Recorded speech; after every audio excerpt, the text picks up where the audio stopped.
Ok, bonjour tout le monde et bienvenue dans cette nouvelle vidéo dans laquelle je vais vous parler d'un homme qui me fascine de par son courage et de par plein d'autres choses. Vous allez voir, on va parler du coup de l'affaire de Gary McKinnon.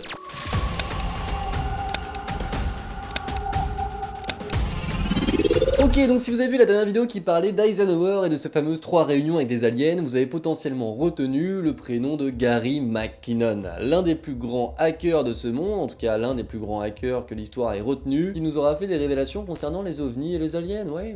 Son histoire débute en Écosse où étant enfant, Gary va être passionné par les étoiles et l'espace, ce qui, vous vous en doutez bien, va l'amener à observer le ciel la nuit pour essayer de pouvoir comprendre un petit peu ce qui l'entoure. Et là, un événement va radicalement changer la vie et la pensée de Gary, c'est-à-dire qu'il va voir une sorte d'objet lumineux se déplacer en zigzag dans le ciel avant de s'évaporer d'un coup. Pour lui, ça n'est ni un satellite, ni une météorite, ni même un avion, car ça n'a pas la même trajectoire. L'explication viendrait d'ailleurs d'après lui, et viendrait simplement du fait qu'une forme de vie plus intelligente, une forme de vie extraterrestre ou alien, viendrait se balader sur Terre et qu'il les aurait vus passer en vaisseau. Voilà. Bon, faut quand même noter que cette observation se fait à l'âge de 12 ans, mais ça on en reparlera en fin de vidéo. Quoi qu'il en soit, il va complètement se développer une passion et une nouvelle lubie concernant les formes de vie extraterrestres et les ovnis, et ça sur les enseignements de son père, ce qui va l'amener à l'âge de 16 ans à rejoindre l'association Bufora, qui est du coup l'association britannique qui est en charge simplement de répertorier des témoignages d'observation ovni. En parallèle, il va énormément s'intéresser également à l'informatique. Il deviendra donc informaticien et s'intéressera aussi au projet Révélation. Qu'est-ce que c'est que ce projet? Eh bien, c'était un petit peu comme Bufora, sauf que ce n'est pas du tout le même organisme. L'idée est aussi de répertorier des témoignages concernant les observations d'ovnis. Et là, cette fois, de grands noms en font partie. Comme par exemple l'ancien astronaute Edgar Mitchell qui avait posé le pied sur la Lune, ou un théologien, ou même des salariés de l'US Air Force, de l'US Navy, ou même de la NASA qui témoigneront avoir vu des phénomènes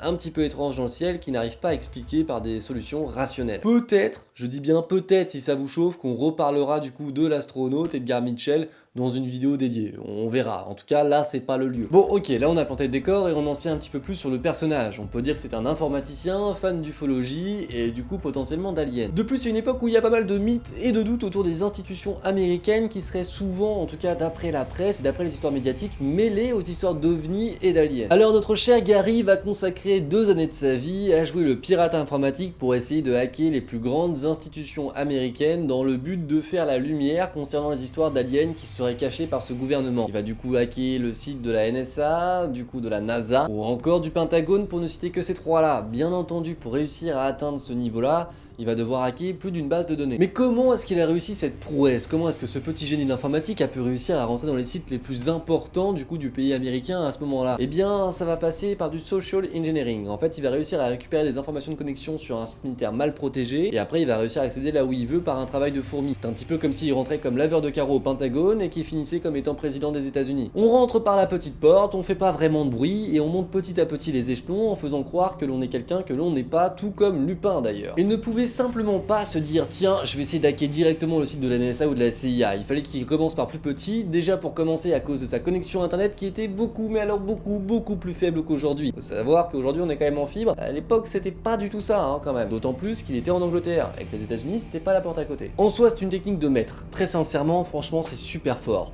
Mais comment est-ce qu'il a pu réussir à faire ça sans que personne s'en aperçoive pendant près de 2 ans? Eh bien simplement en attaquant les machines, donc les ordinateurs, la nuit dans les centres. Il s'est dit tiens, là-bas la nuit il doit y avoir absolument personne ou très peu de gens qui travaillent et du coup je devrais pouvoir passer inaperçu. Effectivement ça a été le cas jusqu'au jour où un ingénieur passe devant un des ordinateurs et voit la souris bouger. Quand je parle de souris qui bouge, je parle pas de l'animal pour ceux qui avaient la mauvaise blague, ni de la souris physique, mais de la souris virtuelle, c'est-à-dire sur l'écran de l'ordinateur. Ensuite, il va se passer quelque chose d'assez banal. Un ingénieur remarque ça, il flippe un peu, et il se dit je vais directement demander à la machine pour savoir qui est en train de prendre la main dessus et qui s'en sert. Et là, Gary panique et ne répond pas et simplement se déconnecte. Le fait est que l'ingénieur n'est pas bête, il comprend assez rapidement que si ça se passe comme ça et que personne ne lui a répondu à sa demande de savoir qui gérait la machine, c'est que ça a été hacké et piraté. C'est là que les ennuis vont commencer pour Gary. En fait, en soi, il a fini de jouer. Ce hacking aura lieu entre 2001 et 2002, donc on remonte quand même assez loin dans le temps. J'étais pratiquement bébé, en fait j'étais même peut-être pas encore sur pattes à cet âge-là pour tout vous dire. Et le 19 mars 2002, il se fera arrêter par la police londonienne qui va venir chez lui et qui va aussi piquer tout son matériel. Bien sûr, il va passer quelques interrogatoires. Et là, la technique de Gary, elle est assez simple. Il se dit, ils ont toutes mes machines. Par un moyen ou un autre, à un moment ou à un autre, ils vont réussir à avoir toutes les données que j'ai pu récupérer, ainsi que tout le cheminement que j'ai pu faire pour pouvoir hacker les États-Unis d'Amérique. Et là, du coup, il se dit, bon, je vais faire des aveux, en fait. Il faut bien comprendre que lui, à ce moment précis dans sa tête, il n'a absolument pas réfléchi au moment où il se ferait arrêter. Son optique principale était simplement de découvrir si les États-Unis cachaient des choses, il voulait juste récolter des informations. Il s'imaginait pas une seule seconde finir en prison. Suite à tout ça, il est accusé de par les États-Unis du plus grand piratage de l'histoire informatique du monde à ce moment précis. Et du coup, ils vont demander son extradition. À ce moment précis, l'Angleterre, elle prend pas vraiment ça au sérieux, elle se dit bon bah oui, on va le donner aux États-Unis, tant pis, il va juste faire un peu d'intérêt généraux. À l'époque, l'ampleur que ça pouvait avoir n'était pas encore tout à fait comprise de par tout le monde. C'était encore quelque chose d'assez flou, l'informatique, et assez privilégié quand même dans un sens. Mais quand la police londonienne va découvrir que finalement c'est pas du tout ce qui lui est réservé, tout va changer. Normalement, l'Angleterre, de par des accords entre eux et les États-Unis, sont obligés de livrer un prisonnier qui puisse être jugé aux États-Unis si c'est la juridiction américaine qui doit le juger. Ils ont clairement pas le choix, techniquement. En tout cas, à ce moment-là, ça s'était encore jamais vu dans ce cas de figure précis. Sauf que là, Gary, il va sentir que ça pue pour lui. Alors il va demander à se faire diagnostiquer comme étant malade pour éviter l'extradition. Et effectivement, il sera diagnostiqué malade et l'Angleterre va simplement attester le fait que si jamais il va aux États-Unis, il va essayer de se suicider et donc que ça comporte un risque pour sa vie. Il sera diagnostiqué comme étant un malade mental, il aurait des problèmes psychologiques qui du coup l'empêcheraient une telle extradition. Et il a de la chance parce que finalement les États-Unis lui réservaient officiellement 60 ans de prison, officieusement la peine de mort. Mais alors pour risquer la peine de mort et autant de temps en prison aux États-Unis, qu'est-ce qu'il a bien pu découvrir qui pouvait autant déranger? Pour ça il faut remonter un petit peu dans le temps et se rappeler du coup du projet Révélation. Il va se souvenir quand il va hacker les ordinateurs de la NASA, du témoignage d'une des femmes qui travaillait là-bas, qui lui aura raconté des choses qui lui ont mis la puce à l'oreille. Du coup il va décider de rentrer dans son ordinateur. Et là il va voir plusieurs choses, Gary. Il va trouver sur son ordinateur deux dossiers, un nommé photo non retouchée, l'autre photo retouchée. Il va donc décider forcément de charger au pif l'une de toutes les photos qu'il y a dans le dossier. Le fait est que la connexion est tellement faible qu'il est obligé de diminuer au maximum la qualité de la machine virtuelle qu'il utilise, donc en fait de l'ordinateur qu'il est en train de pirater, de manière à pouvoir la voir s'afficher en moins de 17 heures. 17 heures c'était le temps global qu'il fallait pour afficher une image en entière. Sauf que 17 heures c'est plus long qu'une nuit. Donc il allait y avoir quelqu'un qui allait forcément détecter au bout d'un moment qu'il y a une image qui charge petit à petit. Surtout qu'il y avait personne derrière l'ordinateur. Donc c'était un peu bizarre quand même que ça s'ouvre tout seul. Du coup, il va vraiment dégrader l'image et il va pouvoir entrevoir ce qu'il interprète comme étant la planète Terre au fond, avec une sorte de forme un petit peu étrange, que vous d'ailleurs vous pouvez voir à l'écran en ce moment parce que je vous mets la réplique, clairement. Alors c'est une image de reconstitution quand même, je tiens à le préciser. Mais voilà en tout cas ce qu'il voit devant lui, ce qu'il interprète du coup comme étant un vaisseau spatial pris par un satellite en orbite autour de la Terre. Mais c'est pas tout, comme dit dans la vidéo, il va découvrir plein de choses, notamment en infiltrant le commandement du coup de la direction des armes nucléaires aux États-Unis, enfin de la défense d'armes nucléaires aux États-Unis. Il va découvrir une sorte de tableau dans lequel il y a marqué agent non terrestre avec une vingtaine de noms. Et c'est toujours pas fini. Ce tableau ressemblera à une sorte d'Excel actuel avec plusieurs pages en bas, donc notamment celle qui serait nommée transfert de matériel, avec certaines mentions dans ce document qui seraient nommées ship to ship, donc de vaisseau à vaisseau, ou pour d'autres lignes, de flotte à flotte. Pour les agents, on peut très facilement assimiler ça du coup aux Men in Black, dont d'ailleurs j'ai fait une vidéo il y a pas longtemps que vous pouvez aller les revoir si vous l'avez toujours pas vu. Donc jusque là, agent non terrestre, Men in Black, ça colle pas mal. Concernant les notes ship to ship ou flotte to flotte, enfin en tout cas transfert de matériel, pour lui ce serait simplement la récupération de débris venant de l'espace, donc potentiellement des vaisseaux aliens, qui seraient déplacés de site en site de manière à toujours les protéger en termes simplement de localisation.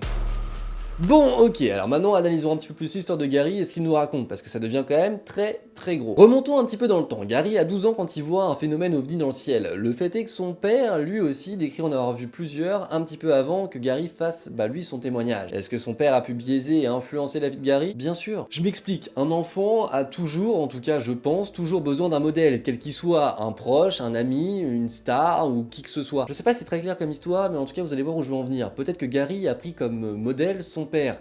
Et d'ailleurs, peut-être qu'il a essayé de se rapprocher de lui ou de son modèle en essayant de devenir le modèle qu'il voulait être en racontant une histoire similaire à celle de son père. Et peut-être que tout ça d'ailleurs n'est pas conscient, peut-être que tout ça vient de l'inconscient et qu'il s'en est auto-persuadé lui-même qu'il avait vu un ovni alors que peut-être que non. Bref, en tout cas, j'en sais rien. Tout ce que je tiens à dire, c'est qu'il faut quand même rester sur ses gardes. C'est un biais qu'il faut quand même mettre de côté parce qu'il est quand même très important. Et potentiellement, ce soir-là, Gary n'a rien vu. Voilà, c'est juste une petite mention supplémentaire, mais qui a quand même son importance. Concernant toutes les autres informations, eh bien on n'a toujours aucune preuve ou document qui ait pu fuiter pour nous prouver quoi que ce soit. Et ce n'est pas le fait que les États-Unis voulaient mettre Gary McKinnon en prison et le tuer qui prouve du coup, de par une sanction ultra excessive, que les États-Unis ont quoi que ce soit à cacher. Ce n'est pas parce qu'ils veulent le mettre en prison qu'ils ont des choses à se reprocher par rapport aux ovnis et aux aliens. Ça, on n'en sait rien. C'est juste pour eux une manière de faire pression, un acte d'autorité pour essayer de dissuader toute autre personne qui aimerait faire la même chose. Les gouvernements comportent tous des sections secrètes, des départements secrets qui traitent du coup de sujets très sensibles qui sont souvent pas révélés au public tout de suite. Pour une raison très simple. simple, c'est des informations sensibles. Mais c'est pas pour autant qu'on peut dire objectivement que ça parle d'aliens, d'ovnis et d'extraterrestres. On n'en sait absolument rien. Peut-être que Gary ne nous dit pas la vérité. Quel intérêt aurait-il à mentir?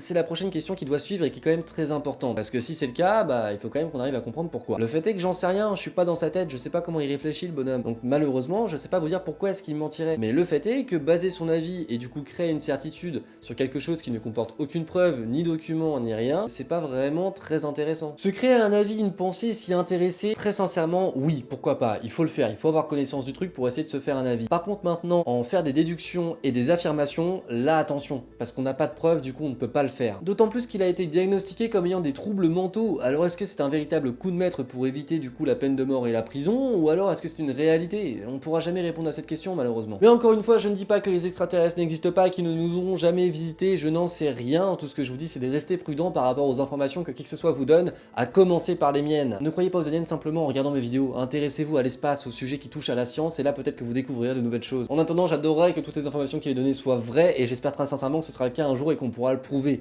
D'ici là, malheureusement, je ne vous dis pas que c'est une vérité parce que ce n'est pas le cas, on n'a toujours aucune preuve de ce qu'il a pu raconter 20 ans après. Voilà, c'est tout pour moi, je vous remercie d'avoir regardé cette vidéo, je vous dis à la semaine prochaine pour une nouvelle vidéo, ciao tout le monde, bye.